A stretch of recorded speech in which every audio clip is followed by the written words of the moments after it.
Push out in more taken. It is, yeah, it is. What is it? It's some company.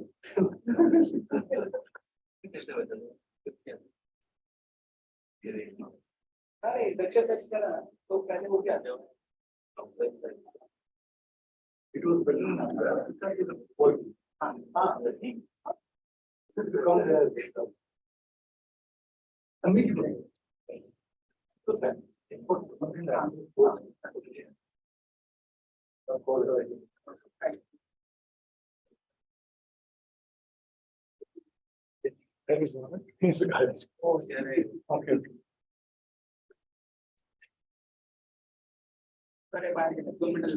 Setting of everything is this takes time.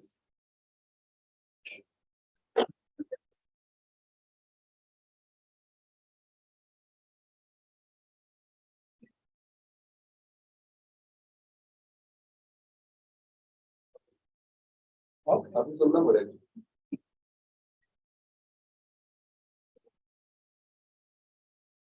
Okay, I think we are live. This should be okay.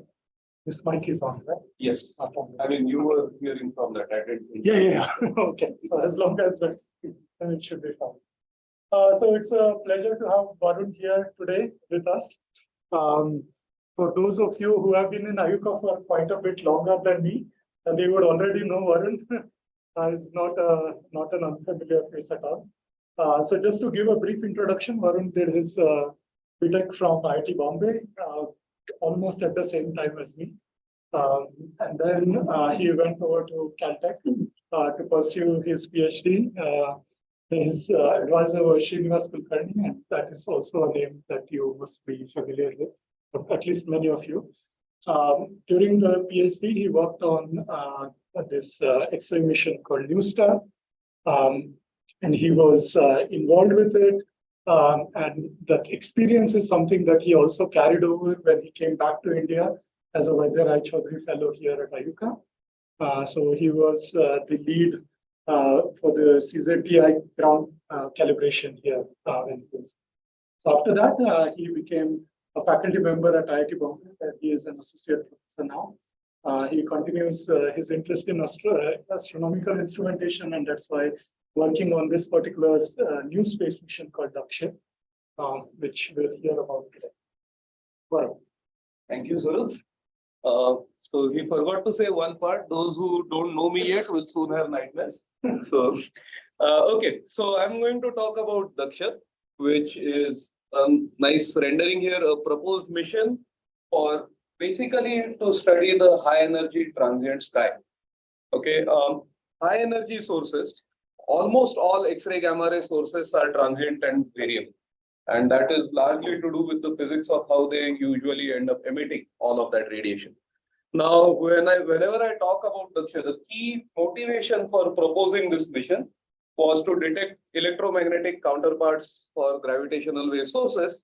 And usually I spend half an hour about in the start of my talk talking about gravitational waves, electromagnetic counterparts, and so on. But I suspect you may have heard this phrase once or twice, being in IUCAA. Have heard of something called gravitational waves? Probably. So if you don't, congratulations. Ranjiv is saying he has never heard the term before. And this of course refuses to work. That's okay. This is gravitational wave astrophysics in a nutshell. Two neutron stars colliding gets everyone excited over here on the gravitational wave front of it.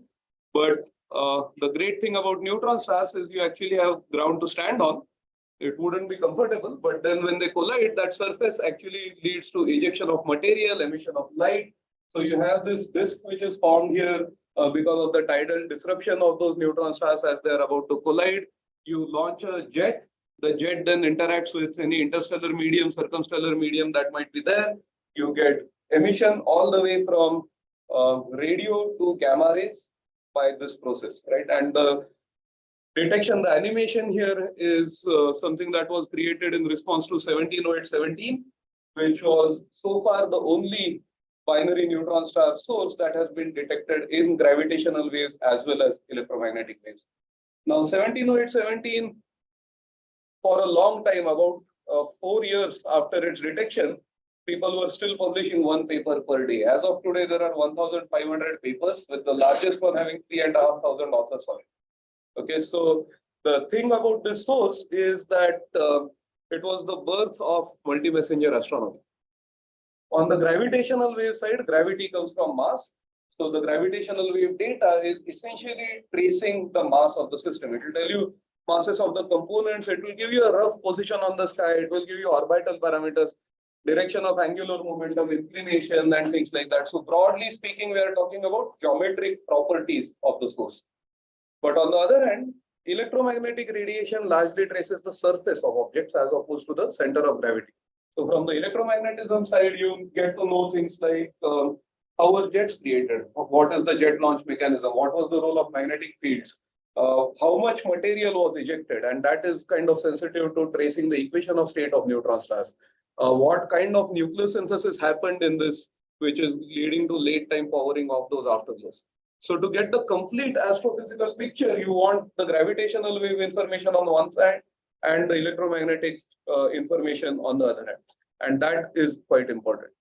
Since Sanjit has walked in, I should also rub it in further that there are more papers published on 1708-17 alone than all the rest of gravitational wave astronomy put together. Now, after that, so this happened in the second observing run of LIGO. Also remember, don't give him time to respond. So after O2, this was detected in the second observing run, and then O3 happened. And O3 led to a lot of gravitational wave candidates. And what is shown here is a full list of candidates with whether they were likely to be BNS, BPH, mass gap, and so on. And you can see a lot of events had either a neutron star black hole probability shown with red circles here, or the green circles marking binary neutron star events.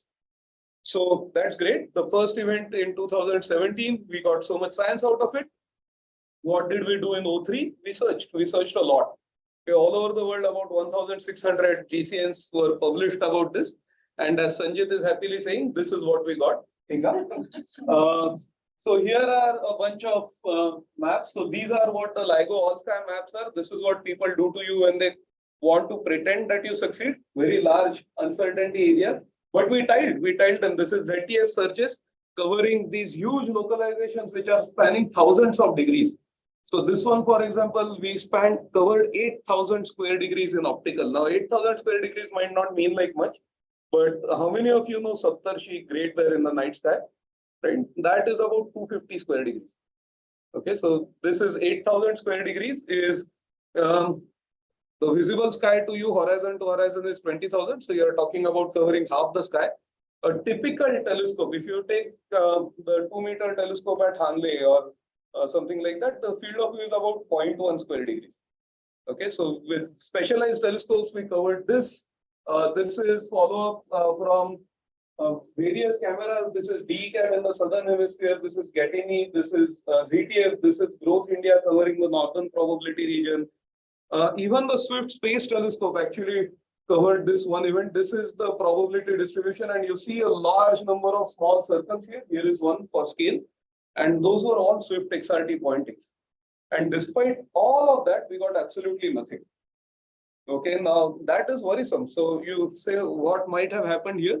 So here is a table of O3 events, and what is listed here is those marked with this brownish background are events which were more likely to be binary neutron stars. White background is neutron star black hole events, and it gives you the localization area in square degrees. One of them was great. It was a neutron star black hole merger event, 19 square degrees. Everything else is in thousands.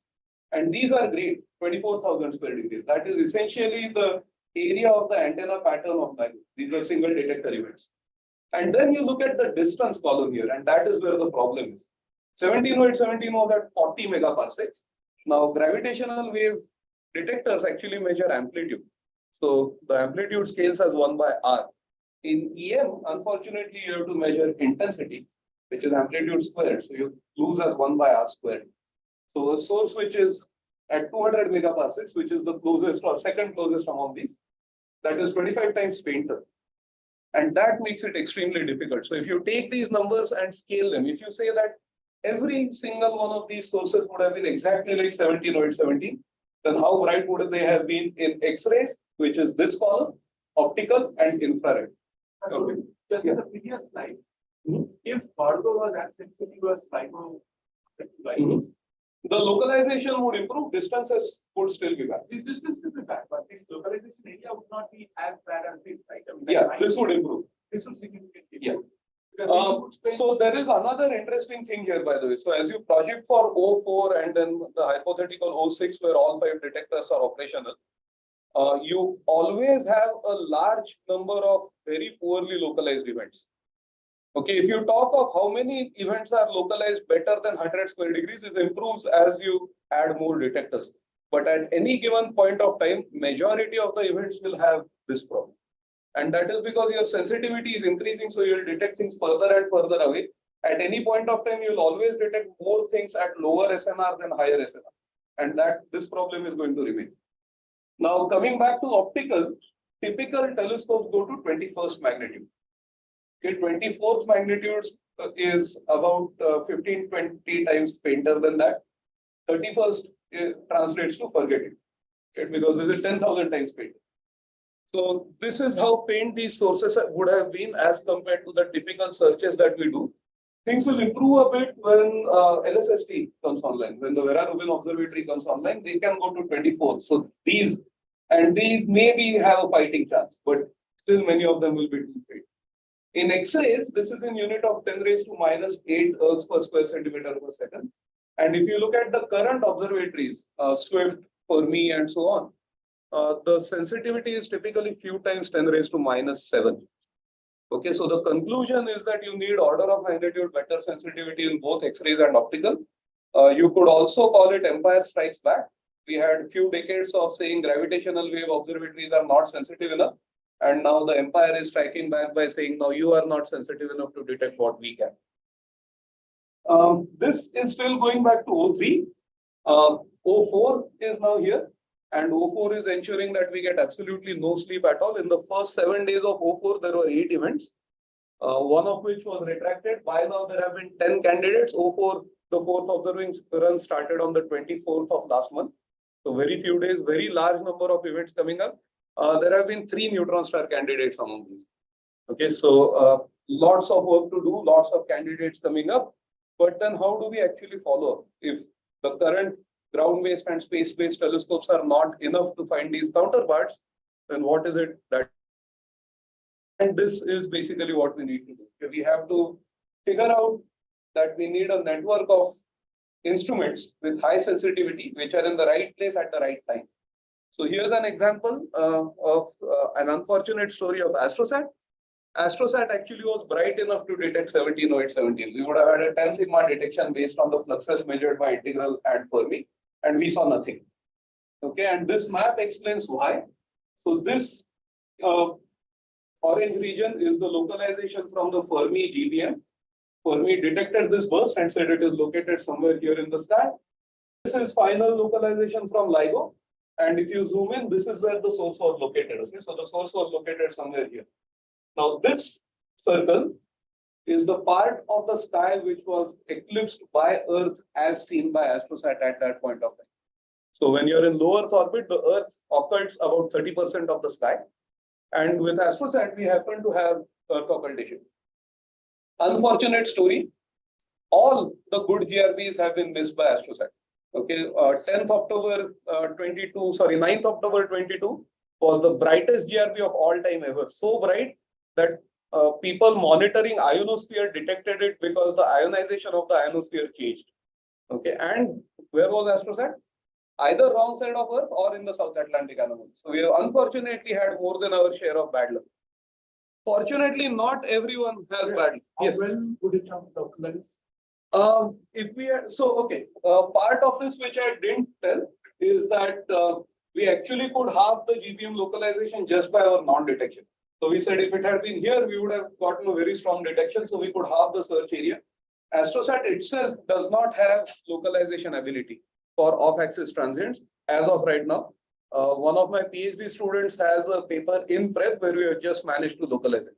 What we would have gotten from AstroSat is better spectroscopy. rather than just localization. So we need to be keeping watch clearly, and who are the people who are currently keeping watch? So these are the leaders right now. Fermi and Swift are the two observatories that dominate the game in terms of detecting gamma ray bursts, all of these explosions throughout the cosmos. Then GECAM is a Chinese mission, Integral is European, and AstroSat. Okay, so if you look at the top 5 GRB detection observatories in the world, these are it. Year by year, Integral and AstroSat keep switching places between third and fourth. GECAM no longer cares to publish this burst, so we don't know how many it has detected. This is a fact, they just don't publish GCS anymore. Out of these, GECAM was not up during O2. These two actually detected the burst, and both Swift and AstroSat could not because we were at the wrong place. Okay, so going forward, this is not going to be enough. We need a more comprehensive network, a more sensitive network. GECAM is a family of satellites. GECAM was born as 2 satellites, GECAM A and B, very similar concept to what I'll talk about in a couple of minutes for Daksha. One of them never worked, and China said, cool, we'll launch another one. So now there's GECAM C, and GECAM D is in the pipeline. So it's a family of satellites. Sensitivity, they never achieved what they had advertised. So overall, in terms of capability, it's a bit better than Fermi GBM, but not by a large margin. And also they are scintillator based, so the energy range is very limited. They are also facing in-orbit degradation of the SIPMs which read out the scintillators. So we can have a more detailed, a more technical discussion offline. Okay, so what are the things you need? Summarizing everything that I have spoken so far. So if you slept through part 1, wake up for a revision. First is we want order of magnitude greater sensitivity, which you can do by either having a larger area or more sensitive detectors so that you improve your signal, or by reducing your background so that you decrease noise. You can't quite reduce the background, it's astrophysical, but you can have better ways of rejecting it. You also want to have a wide spectral band, because just saying Diggaya is not enough. You actually want to do science with it. So you want to know what the emission mechanism was. You want to be able to get a full spectrum fitted. So you need a broadband spectral response. And then you don't want to have the AstroSat story again, where you had an instrument that is extremely capable, but just happened to be at the wrong place at the wrong time. So which means that you want to have 2 satellites on opposite sides of Earth to cover the entire sky. Is that all? Well, the world also is responding to it. GECAM, I just talked about. SWARM is also a French-Chinese mission that has a GRB monitor over here, but that covers only a 1/6 of the sky, and that will be launched in a couple of months. Yes. So, respect to what you said about noise, are you using like machine learning algorithms No. to train on the noise data? No. And to filter on like We can have a long discussion about this offline, but there's a class of problems where machine learning helps and a class where it does not, and this forms into class 2. Okay, there are noise rejection techniques that have to be physics informed. The machine will learn whatever you teach it, is the bottom line. And we don't know fully what we are looking for. We are looking for anything that is quote unquote weird. And we have tried. I'm not saying this generally. We have tried for GRB searches and so on. We have had some success with ML. But for noise rejection, you want to do a physics-based thing, and then you don't need ML beyond. Okay. The other way the world has responded is by launching a large number of CubeSats. Okay, so Hermes is an extremely ambitious project, but what they want to do is launch hundreds of satellites, each of them with a very small area. There is a question about whether you actually can scale. Hypothetically, if you have n number of detectors, then your sensitivity scales as √n. Problem is at some point systematic scaling, so this won't work. All of these others are satellites of about this size. So this is literally 10 centimeters on the side. This is the size of the satellite. This is a 6U unit, and this is also 6U, and so on. So a lot of universities are trying to launch CubeSats, where the idea is that it's very easy to detect the bright burst, but again, the problem is that they are going to be faint. So this is going to have limited success. Okay, so with all of this in mind, what we want to do is actually launch satellites which are specifically tailored for this. So you want to have a satellite like Daksha. This doesn't look like a space telescope as you would imagine it, right? So here is what the satellite actually is made up of. You have this hemispherical structure, and you have detectors mounted all over it. And that gives you near uniform all sky coverage. On the other side, this side of the satellite will point to the sun. So that is why you can't put the soft X-ray detectors there. The sun would saturate it. And then these two of these satellites on opposite sides of Earth would give you continuous all sky coverage. And incidentally would also cover a large part of Earth if you are interested in studying lightning, for instance. We use three types of detectors to get the broadband coverage that we want. The workhorse is these detectors called cadmium zinc telluride detectors. They have a large space legacy. We have used them in multiple Indian.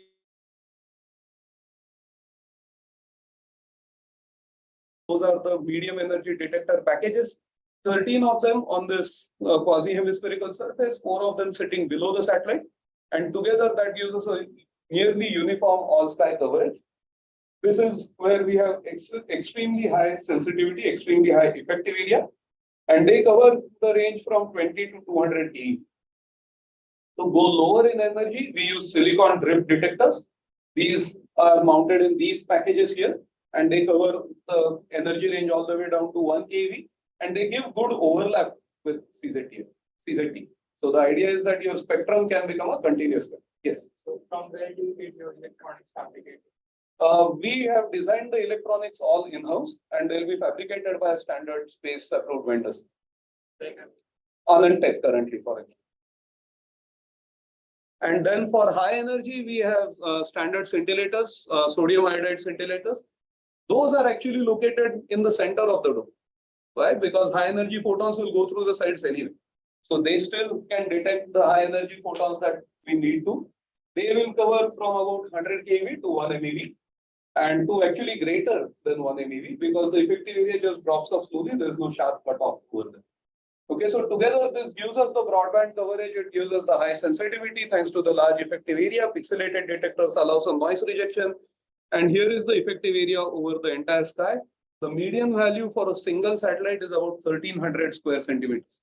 For comparison, on-axis area of astrosat CZTI is about 500 square centimeters. The all-sky median is about 80 square centimeters. Okay, so this is huge. Fermi all-sky is about 300 square centimeters. Okay. And you can see it is pretty uniform. It looks like a large contrast here, but the weakest point here is 950 and the strongest point is about 1450. So within a factor of 1.5. How does this compare to other missions? So here's the comparison table. You have Daksha, Swift-BAT, Fermi, and GCAM over here. Also Swarm, which is not yet launched, and Theseus, which was a mission but got cancelled. Lots of columns to compare. In the end, I have a reference to the paper where we have put this out. But right now, you can just focus on this column here, which is giving you a volume. So what this says is that again we assume every source was like 170817. Then what is the volume of sky over which you would be able to detect it? This accounts for your field of view, your detector duty cycle and uptime, the sensitivity range and everything. So Daksha in units of 10 raised to 6 cubic megaparsecs is about 1.8. And you can see that everything else is much below this. Okay, the only number which is close is 1.27. Oh, that's also Daksha. Right. So Daksha single satellite is also more sensitive than anything else. 2 satellites together much more sensitive than anything else. What is shown here for those who are used to looking at X-ray plots is the effective area of Daksha as compared to several other missions. So this is the medium energy detectors and high energy detectors of Daksha. Soft X-ray, the background is also lower. So while the effective area looks bad, that's not a big problem.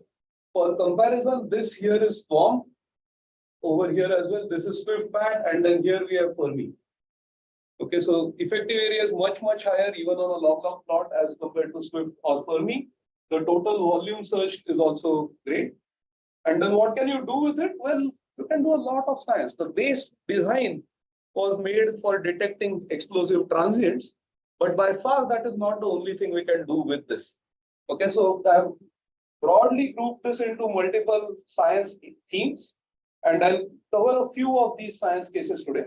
So we'll start with the relativistic transients that I've talked about so far, which is gravitational wave sources is one.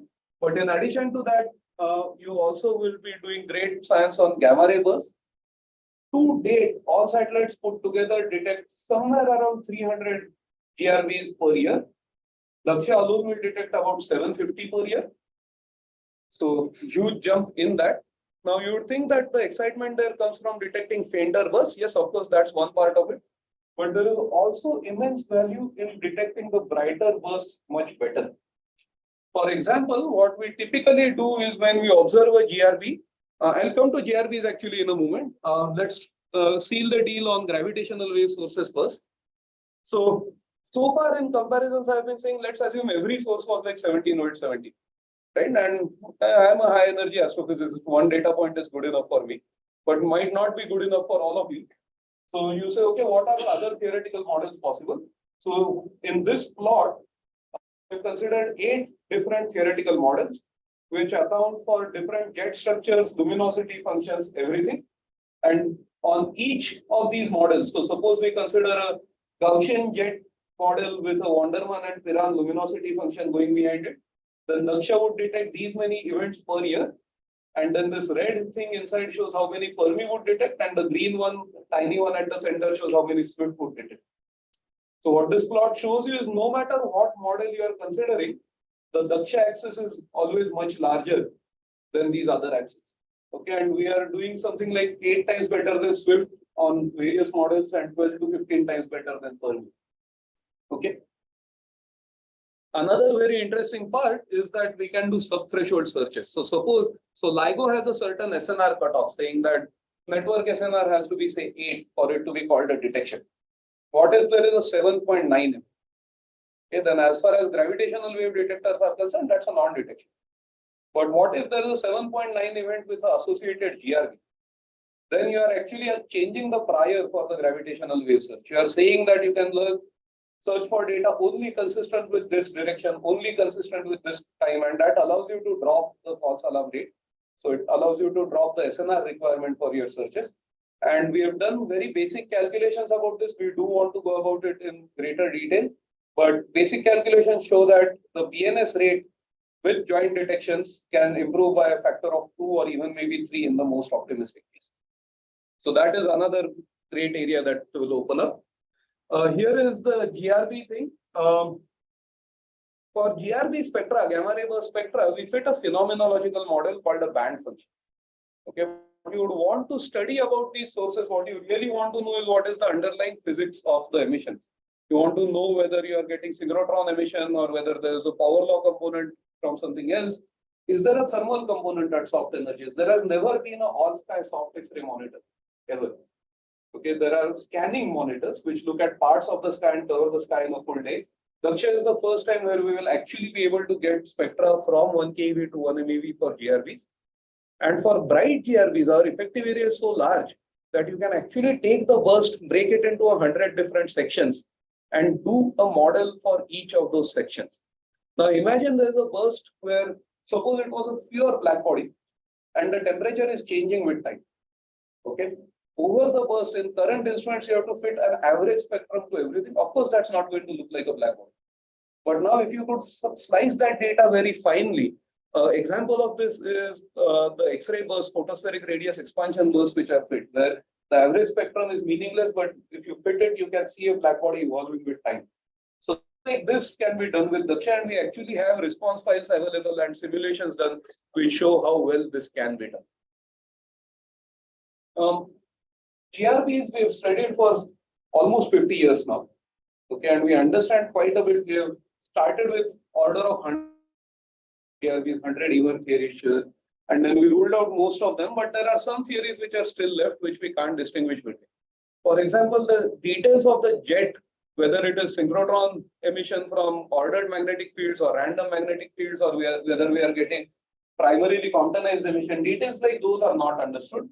And also there are factors that have to do with more of the geometry and viewing angles, whether you are seeing something that is a highly collimated jet or a broad jet where each sub-region is emitting in a given direction. Are you observing in the jet, outside the jet? All of these studies you can't do with just conventional detection. However, these actually give very different signatures in terms of polarization. Okay, so if you take a population of GRBs for these 3 models, and you say, okay, what kind of GRB spectra and what kind of polarization would we get? You get a distribution like this. So on this axis is the polarization fraction. And here is that phenomenological band function fit parameter called EP. You can think of it as the highest emission energy of sorts. Okay, and you can see that they're spread all over. But if you have a synchrotron random model, it's usually low polarization. This is usually medium, and fountain drag can go all over. So what you need to do now is you need to detect a large number of GRBs that are polarized. Look at the statistics of that. And that is how, because if you take a GRB whose parameters are say here, all three models can explain. Okay, so you need to do this as a statistical study, which means you need polarimeters that are capable of doing these measurements for a large number of GRBs. And we can do that. So we have been doing extensive simulations of this. This manuscript is very close to submission. Okay, sorry. The progress so far, the current world leader in this is actually AstroSat. We have studied 20 GRBs. With Polar, they have managed to measure this for 14 GRBs. And here are a few other missions. Daksha will be able to do much, much better. So here are simulations for two older GRBs as to what Daksha would have seen. The value over here with the red triangle is our best measurement from AstroSat. So we assume that that is a true model. We did a full simulation starting with source photons hitting the satellite, getting scattered, everything, a full giant simulation for this. And then we plotted the measured polarization angle and polarization fraction. And the blue cross shows what Daksha would measure. And in both these GRBs, you can see there is a very clear detection and measurement of polarization, which agrees very nicely with the injected values. Okay, so GRB polarization will be able to do great. We will be able to measure polarization of 5 to 10 GRBs per year with Daksha. Okay, so summarizing the relativistic transient part, which is where my usual talk would end, which is only half time for us. Lots to go. The volumetric sensitivity for EMGW events is much, much higher than any other mission. 13 times better than SWIFT, 5 times better than Fermi. Okay, we will increase these sub-threshold event rates, and then we will have the largest number of GRB detections. The only mission existing, proposed, conceived, anything that has the all-sky soft X-ray monitor. No one else has obtained prompt X-ray spectra. The tail of prompt spectra has sometimes been obtained, and then GRB polarization measure. And that is just the first part of the science cases, right? But we have all of this to cover. Now, clearly, I won't be able to cover all of these cases, but I'll try to look at some of them. So in compact object science, for example, what we can do is magnetar flares. Okay, last year, one of the SGRs went into this large outburst forest where there were hundreds of bursts that were detected. So those kind of things we can very easily detect and study, very similar to GRB cases. So I won't discuss that in great detail. Fast radio bursts is a very interesting area. FRBs are today where GRBs were 40, 50 years ago, which means that we know they're interesting. We know we are going to learn a lot from them, but we have no idea what they are. There is literally a catalog of theories of FRB models. Right? There's a catalog of FRB detections, but there's a catalog of theories of FRBs. We have really very little idea of what they are. They're probably associated with neutron stars, but we also don't know what they will be like in other wavelengths. So we have conducted searches. There was recently a paper from, I think, Fermi doing joint searches. There's a paper we had published with AstroSat, joint searches for FRBs. Daksha again will be the most sensitive for this as well. What I'll talk a bit about is these accreting X-ray pulsars. Okay, so what are accreting pulsars? Well, you have, say, a high mass or a low mass X-ray binary. There's a normal star, main sequence or post main sequence, and there's a compact object. The ones I'm interested in are ones with neutron stars in it. So you have the neutron star that is accreting matter from this companion. Now, when the matter is falling in, of course, its potential is getting converted to kinetic energy. It will make impact, release that energy, heat things up, and you get X-ray emission. Either this simply or through some other procedures, but essentially you're dumping energy and that gets emitted as X-rays.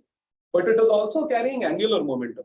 And that is going to change the spin of the pulsar. And it depends on what exactly is happening. For example, sometimes you can have the so-called propeller phase where the magnetic pressure actually counteracts the pressure of the infalling matter and the pulsar actually spins down, or you can carry the angular momentum all the way to the surface and spin it up, which is the usual mechanism. Now, if you look at these objects, they show all kinds of interesting behavior. These are slides I got from Biswajit Paul. Data is from Fermi and Batse. These are transient accreting pulsars. So what is plotted in each pair of plots? The lower plot is the luminosity in X-rays, and in the upper plot is the spin frequency. Okay, so I don't know if these are readable, but these are all in millihertz. This one, for example, is going from 9.66 to 9.68. And what you can see is every time there was an outburst, the spin frequency increased. And that's expected behavior. All the matter that is falling in is carrying angular momentum. While the matter was falling in, a lot of energy was being emitted, so the pulsar became more luminous. And of course, it spun up, and there's no reason for it to spin down immediately after that. So you see this kind of evolution in all of these as expected. That somehow doesn't seem to be the case with persistent objects.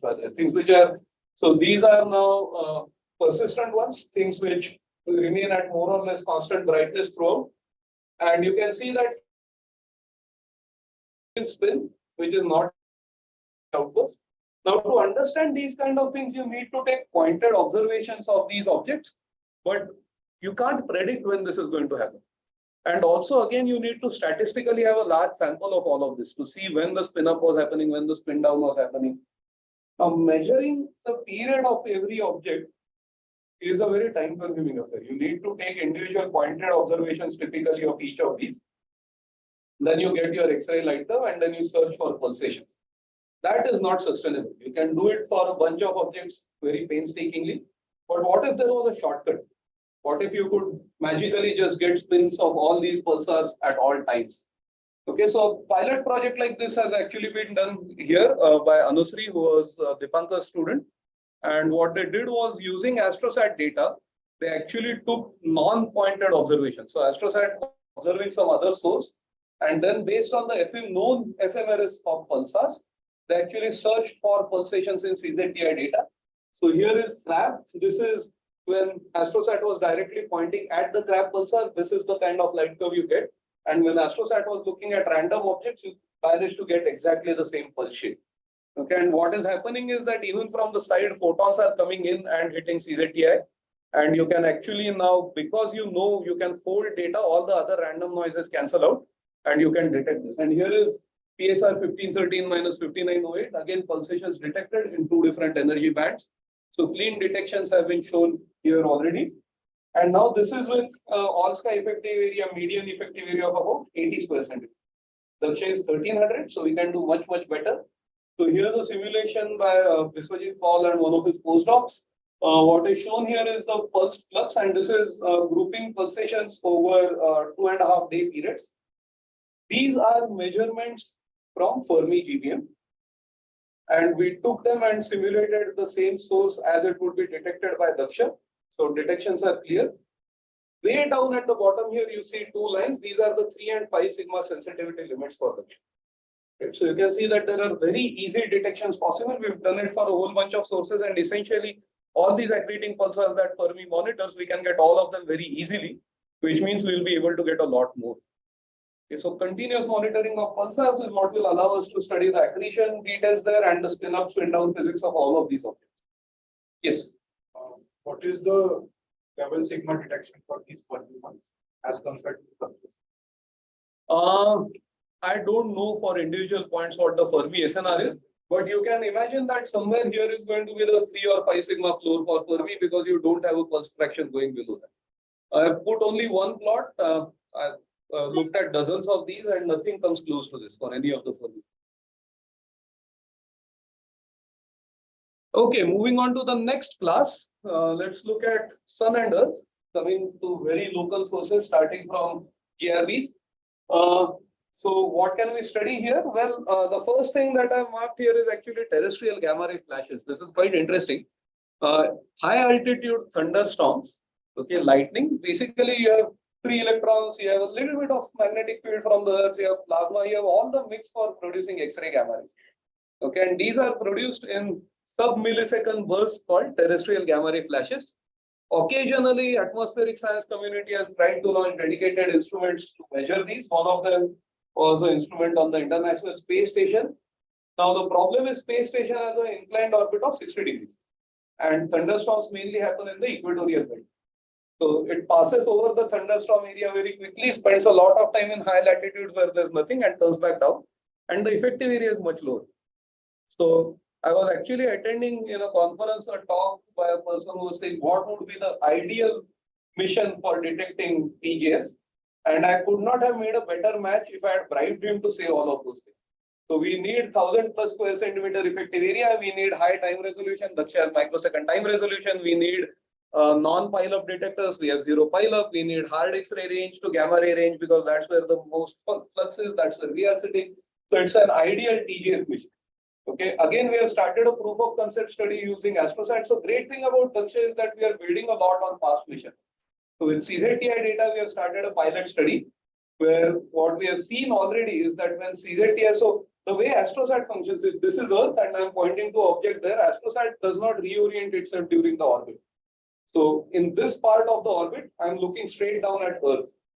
And what we have seen is that we see a lot more short duration spikes in the data when we are in this part as compared to this part.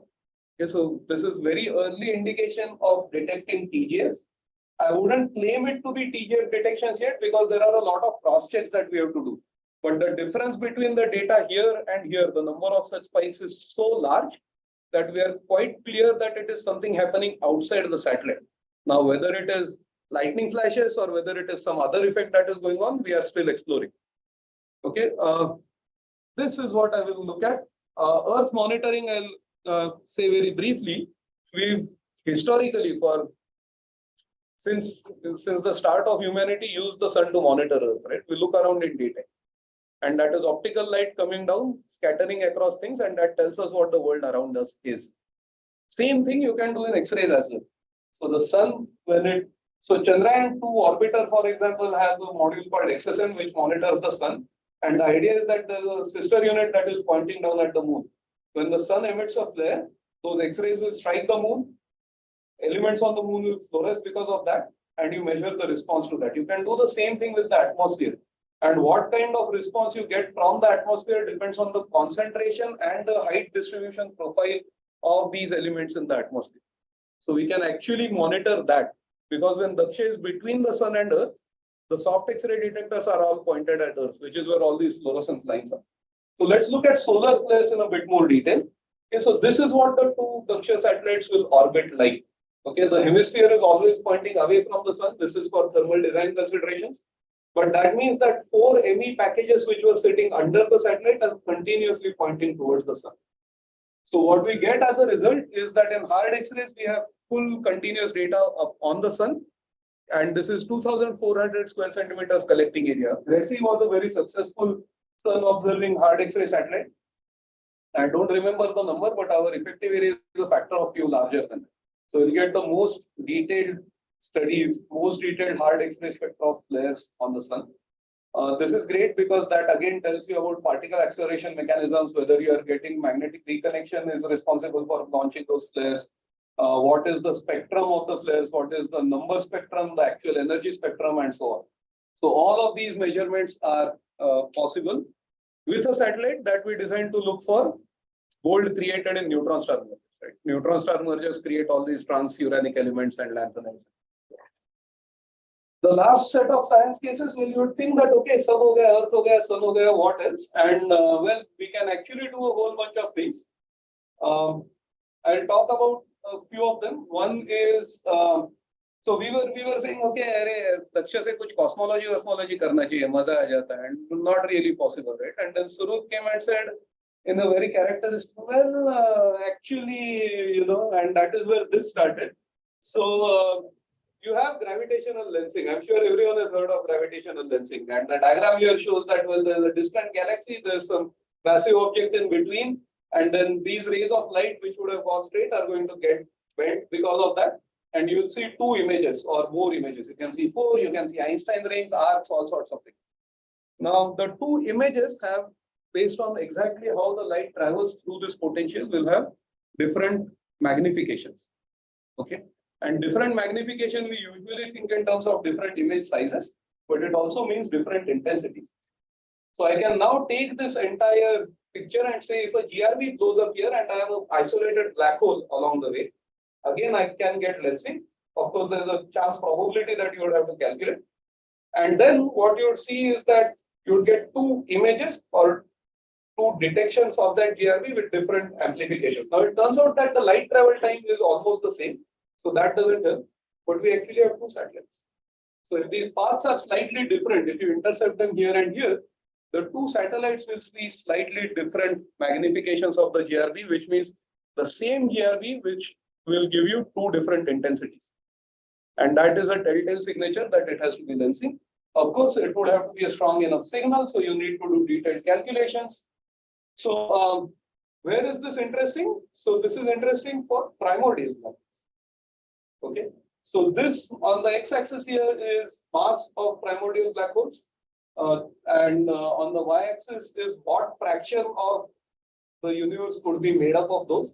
So as a dark matter candidate, and you can see various experiments have ruled out a lot of these. Now remember, for a black hole, one parameter of concern is the Schwarzschild radius, which is your 2 by c square. And if you have a mass of 10 raised to minus 13 solar masses or so, that becomes about 3 angstroms. Now, talking of tiny black holes, the reason why this is interesting is that you cannot study them. So these were studied, for example, with hypersuprime cam doing a study of M31. The wavelength of light is actually longer than this. So you can't study that area with these optical studies at all. Okay, so your 3 angstrom black holes are sitting somewhere here at a mass of about 10 raised to minus 13. Okay. On the other hand, our hard X-rays that we are looking at, these are, if you have a 20 keV X-ray, that's looking at 0.6 angstroms. This part is something which you could potentially probe only in X-rays and gamma. Okay, so with this idea now, so Priyanka and Suruth have been working on this, and I took the same plot but plotted it on a linear scale. And what I'm going to show is with Daksha, now you actually account for the expected in-orbit background of Daksha. You account for the fact that GRBs have different redshift, different spectra. You assume a primordial black hole distribution. You account for SNR. Poisson noise really kills you in all of this. And by doing all of that, the question is how many events can you detect? And then assuming that you detected 0 events, what is the maximum amount of primordial black holes that you could have? Okay, and this is what the simulations show. So if you have 2 satellites in low Earth orbit, you can just start making a dent, and you can rule out that not more than 80% of dark matter is made up of these primordial black holes. And that is because your 2 measurements are happening too close to each other. On the other hand, if you had something which was in a moon-like orbit, then your baseline improves drastically and you can pretty much rule out all of this space. Why is this relevant? Because there is a NASA mission called Moonbeam, which is going to have an orbit that goes up to 1.3 times the lunar distance and comes back in. And with Moonbeam, a joint study of this sort could be possible. That mission also is not fully approved yet, but there are a couple of joint studies that they have expressed interest in taking up with us for localization and potentially also for this kind of research. The last thing that I will talk about now is persistent sources and monitoring them. Now, as I said right at the start, most of these high energy sources are actually variable or transient. But as far as Daksha is concerned, we don't have any imaging ability. Okay, so we just detect photons coming from all sides. Now, with that kind of a setup, we are sensitive to sources that vary faster than our background varies. So things that vary at minute timescales are faster. Anything longer is as good as constant. It's part of the background pulse. But can we somehow still study these kind of sources? Okay, can we monitor these sources? So anything that varies more slowly. We looked at some of those plots for X-ray binaries, for example. The x-axis there was few thousand days. Okay, so what we want to do again is with the satellite going around like this. Imagine that I am a source sitting here. So at this point for the orange satellite, I would have disappeared behind Earth. And then when that satellite comes up here, I would have reappeared from behind Earth. And the total flux that the satellite is receiving from me, you are going to see a change in that. So this is Earth occultation measurement. Similar techniques, for example, UT radio telescope extensively used lunar occultation for studying sources. That was a big idea there. Now, if we can do this, okay, each satellite here orbits the Earth 14 times a day. So each source will disappear 14 times, reappear 14 times. two satellites together, you'll get up to 56 measurements per day process. So is this possible? By now you can guess that I am going to go back to AstroSat, saying that yes, this is my animation. I forgot it exists. So this shows you that this is the part where the source would get occulted behind Earth, and here is where it would reappear. So yes, we have done this with AstroSat. We took CZTI data again. So this is what happens. If the satellite is moving like this, there's a source here. Then around this point, when the solid limb of the Earth is gone, the flux will slowly start rising. Atmosphere opacity is a function of energy. So you don't get a sharp jump. So you are seeing some background as a function of time. Count rates will increase and then it will start moving parallel to this expected background. Across a transition time, you fit the height for this and you can actually measure the flux of the source. So we did this. We showed that the measurements for Crab and Cygnus X1 were obtained. They actually agreed very nicely with data from Swift-BAT. CZTI is not great for doing this for all sky, but based on this, now we move on to Daksha. And we can detect about 29 objects every day. So if you add up data from all those 56 transitions that you'll get every day, you get a sensitivity that is pretty great. You can go down to about 25 milligrams. Okay, for reference, on-axis CZTI detection, 50 to 100 milligrams is the best we can do. Okay, and what objects will we be able to monitor every day? So Crab pulsar itself, 2 AGN, about 10 high mass X-ray binaries and some 16 low mass X-ray binaries. These are all sources whose average persistent flux is above our detection limit. So you'll get daily light curves of these objects. The 4 objects in bold here, Cygnus X1, Crab, GRS 1915 and SCO X1, they are actually bright enough that we can detect them in our single passages. So we will get 56 data points for this. That's about 1 data point every half an hour. And you will be able to get a continuous light curve of all of these objects from just monitoring from here. Now, in addition to this, these are sources which are always about 25 milligrams. But there's a large number of sources, a few hundred, that have occasionally crossed this level. And that is a project which we are doing right now, where if you have an X-ray binary that goes into an outburst, for example, then its brightness will be higher. And in those phases, we will be able to detect it. Now, how often does this happen? How many of them will be able to measure? You could start with theoretical modeling for this, but we can do something easier, which is that Swift-BAT has been monitoring these for many, many years. So we have started a project with people from IIT, RRI, and IIA. And what we are doing is we have taken the BAT transient monitor catalog, and we are running this through a Daksha orbit simulator plus our sensitivity calculations and everything to see that of all the transients that Swift-BAT has detected, what fraction of them would we be able to detect? There is one small point here, which is that things which are close to the poles are never eclipsed by the Earth for Daksha. So in these areas, we are not sensitive at all. That's okay. Not a large number of galactic sources sit in those regions anyway. So that's not a big issue. Okay, so this is a project which is going on right now, and we should have results in a couple of months.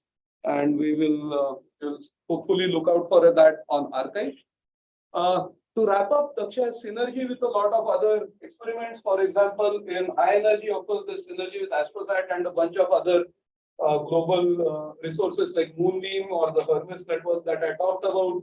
In optical, in radio, in solar, and in gravitational astrophysics. So in the upcoming landscape of missions which are approved, proposed, things which everyone is looking forward to, we will be able to jointly contribute a lot more on each of those fronts. Who is building Daksha? These are the core partner institutes. We have people from IUCAA, then TIFR, IIT Bombay is leading the mission, RRI, and a bunch of ISRO institutes. The names listed here are simply people who you can get to shout at. This is by no means a complete list of people interested. This list I'm hoping will increase a lot more today itself. There is a lot of student involvement in various ways. Students are actually developing a lot of the hardware, a lot of the simulations. And when I say students, it's not just PhD students, but all the way to undergrads. And we have also been doing a lot of outreach. Interesting thing here, craft models for Daksha and so on. That has been fun through our outreach events. We have science team members, people who have expressed interest, taken part in simulations and so on from many institutes around the country. We then once asked, by the way, papers are out on archive. So if you want to know more, again, last slide, I'll flash these. We asked globally about who all is interested in Daksha and Daksha science, and we got a very nice response. A slight embarrassing variant of this is the last international conference I attended. People came up to me and asked me why Daksha is not launched yet. And there is always no easy answer for a question like that. Here's the hardware itself. These are those detectors I talked about. In outreach sessions, we have fun saying that this costs more than a Ferrari. Each of these detectors market value is 13 lakh rupees. There are 20 of them on this, so you can calculate for yourself. Some data obtained in the lab, a whole bunch of testing. So what happened is that ISRO had asked for, had given a very highly rated. They gave us seed money saying, "Baat to bahut kar rahe ho, karke dikhao." So in more technical terms, they said basically, please build a lab model, so proof of concept. That has been completed. Reports have been submitted, and the current phase is ISRO is forming what is called a study team, which will evaluate the project in its entirety, technically, feasibility, costing, and so on. And then the next decision whether the full mission is to be funded or not will be taken. Here are lab setups. There's a dedicated clean room at IIT, various departments, some setups at TIFR. So I will wrap up with that. If you want to know more details about anything, there is information available on the website. You can just scan that code or go to dakshasat.in. There's a for astronomers section which links to the papers that we have on archive. There are a few more in the pipeline, including Surud and Priyanka's paper here. When those come out, we'll keep adding them onto that page. And exactly at 5 minutes to go, we will stop here for questions. Thank you. Thank you. Let's take questions. Yes, thank you. Going back to the first slide, you mentioned that see the right now the problem is with the triggers is that they are far away, like 100 megapascals. It's Daksha launched. See, already gravitational detectors have reached 150 megapascals. That's not a problem. So will you be able to detect all of those triggers? So the answer to that is very model dependent. What we can do is we can go up to some 150 plus megapascals for typical models. Okay, to go to 400 megapascals, you will need super Daksha. You will need 10 times more effective area. I think only Falcon Heavy has the capacity even to launch it, right? I mean, forget the costing part of it. But we will be able to go up to about 150 megapascals or so. The joint detection rates. So if you assume 0.5 like sensitivity, everything at A plus level, then we will be, again, depending on the EM model that you assume, we will have 5-ish joint EM plus GW detections above GW threshold per year, and a similar number of sub-threshold. But the thing is that, I mean, I think I asked you before also, that is because when Daksha will actually be launched, the gravitational detectors horizon will also increase. Correct. So we are already assuming A plus. Yeah. At that point, it's not 150, it's like 200. Yeah. So we have actually taken the noise curves of detectors. We have started with our Lal suite injections, calculated GW strains, accounted for detector efficiency. So I can send you a manuscript on that. No, I'm saying that, but shouldn't you try to increase the sensitivity of Daksha to go beyond 200 megapascals? So let me rephrase the question. Answer is yes. But to put it in slightly different words, you are asking why am I only 10 times better than current telescopes, not 100? Because at that point. Correct. And the answer is that we are already doing 10 times better. You can't do 100 in a single step. That's why there is a pause after O2 before O3, O3 before O4 and so on.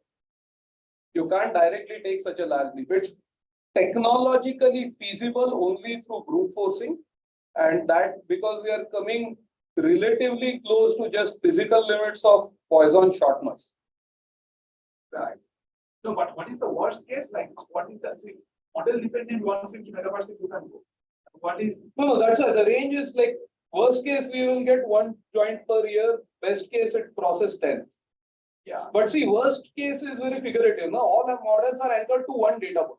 Right. To give you supernova example, Crab pulsar and Crab nebula were thought to be the stereotypical supernova for a while. And then other models kept disagreeing with what we inferred from Crab. And when we got enough confidence about all other supernovae, we realized Crab was good. Okay. Question. Yeah.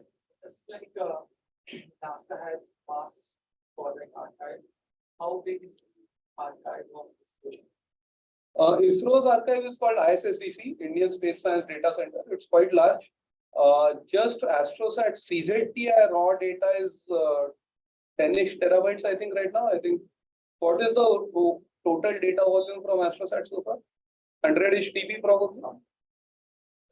So has anyone just take that data, dump it into models in this? You are asking a lot of AI questions. We can discuss them offline, but essentially AI is not Kailash Jivan.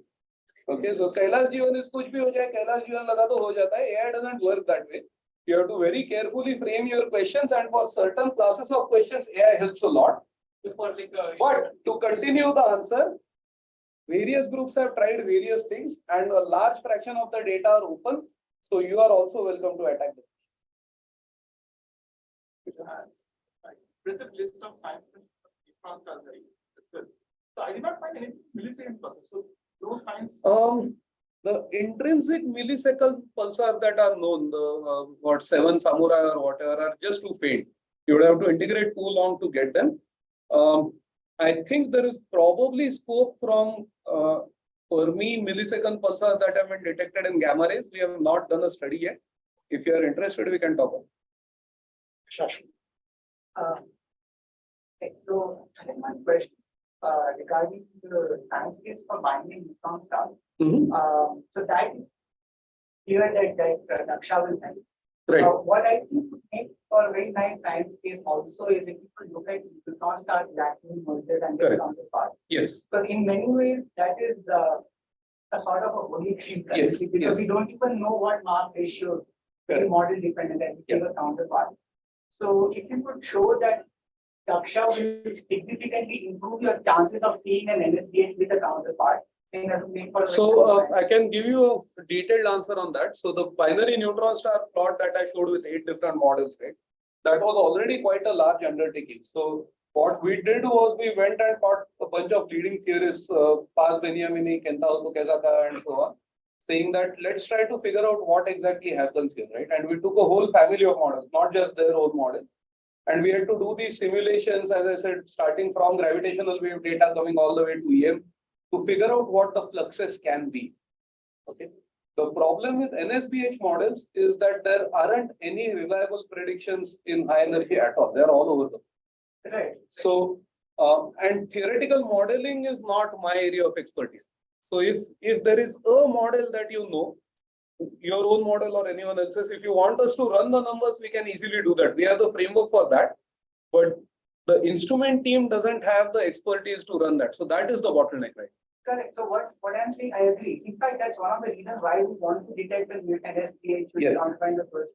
So what I'm saying is with the existing models, however unreliable they are, if you can show that relative to other things, we could take it up. Daksha will do better. That's the science case.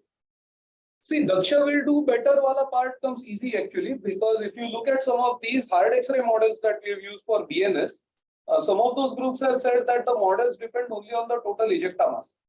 So it doesn't matter if it is a NSBH or a BNS. The flux predictions are same. So in that sense, that question is already answered. Maybe we can discuss more detail offline. Sorry. So in the binary neutron star merging process, obviously nuclear physics and nuclear is must be very important. And that might result in some nuclear emission line. I'm not sure whether there are predictions. And given the spectral resolution of Daksha, so is there any thought on whether some of these lines can be? That's great. I have not thought about that before. What we see is largely the fringes of the primary jet that is launched in a GRB. So GRB, the original animation I showed, the merger of neutron stars launches a jet. Conventionally, it was assumed that the jet is a top hat. So up to a certain point, you have a large flow, and outside that there is nothing. Now we of course know that that will not happen, and there will be a slow tapering off of the jet. That is what is giving the X-rays that you get early on. The nucleosynthesis kicks in the ejecta that is forming the circumbinary disk, which would come in the afterglow, and that is much fainter in X-rays and gamma rays. So theoretical calculations of this, for example, Smerdika did this as a part of her thesis. which are talking about the line transitions and so on, they focus mainly on the optical and infrared signatures because that is the band where we are most sensitive at that time. The X-ray flux coming from either the cocoon or so on is coming just from synchrotron and other radiation mechanisms. The nucleosynthesis is peaking later in the disk. And I have not seen any calculation of lines from there, but the flux will be much, much lower, even if there are any. So, okay, the reason why there are no specific line predictions is that the disk itself is extremely optically thick, even at high energy. So, it's assumed to be fully thermalized. I think Ranjiv, you had a question. Or something like charge have to know the Correct. so then you will not find a pulse engine. So there are two answers to this question. The first is that yes, if you have a ground ephemeris, for example, from radio or anything else, which you want in the accreting phase of a pulsar, you can track that. The second part is actually you can search around a known ephemeris. And that's how Fermi does its blind all-sky pulsar search. So what you say is that, okay, let me go back to that slide.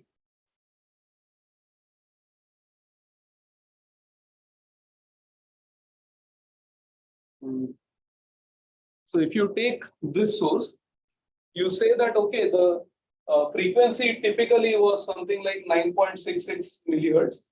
And then this on this date, suddenly you won't detect it at that frequency anymore. You search around that frequency by doing a set of test hold periods. And from here, you go to the next data point here. And from there, you jump to the next data point. So you can actually mark along the ephemeris. Without knowing the ephemeris, without knowing the if we know the rough period, we will be able to detect around that based on basic calculations. So if you tell me there is a pulsar and I know absolutely nothing about it, then it will be very difficult. If you tell me that there is a pulsar there, which yesterday had a period of 10 seconds, today if the period suddenly jumps to 9, I will be able to detect that. Now this part, you actually increase your search. So this part in terms of full detailed simulations, we haven't done. The next slide which I showed, now this doesn't want to switch. So, okay, so the next slide here, these detections have all assumed a 2.5 day integration. And this is just the known. So this is, yeah, again, search around that, no? Because once you see the pulse cycle, you can very easily refine the period around. So even if you see marginal pulsing, refining the period is very easy. Yeah. So I've got a very different question. Now the number of science cases that you are presenting. Yes. Is that right? Yes. And the variety of one. Yes. And see that the number of people who are working. If you have, let's say, a short relatively short, because the science cases can also be classified because they can become a bewildering. Yes. Right? So that would become something which classifies them. So we have two things currently. One is we have a science paper which discusses all of these in half a page per case. And the second is on the website, we have put small blurbs about every science case. Yeah, but also classified them. We will talk about. Okay. I was just thinking in terms of people who approve these. Okay, so we are aware that and with the existing condition. Yes. You are not saying that you give 100%. That's why I think that's a so that the approval, final approval. Okay. Okay, maybe I can ask one quick question.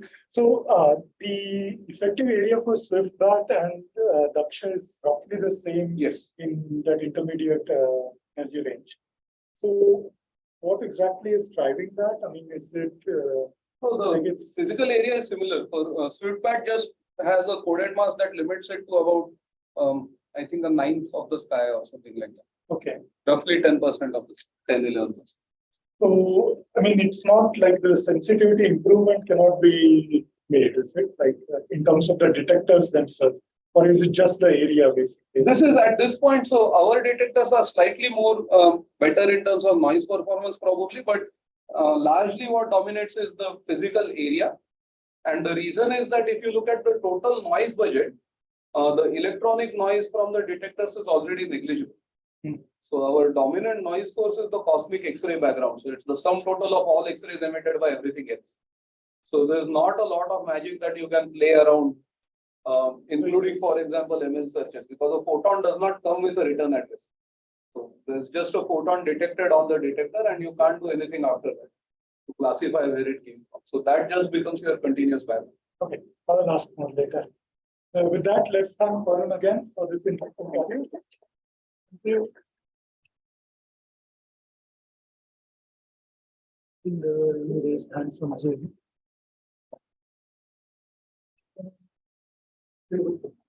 I'll please offer this. I want to go on the website.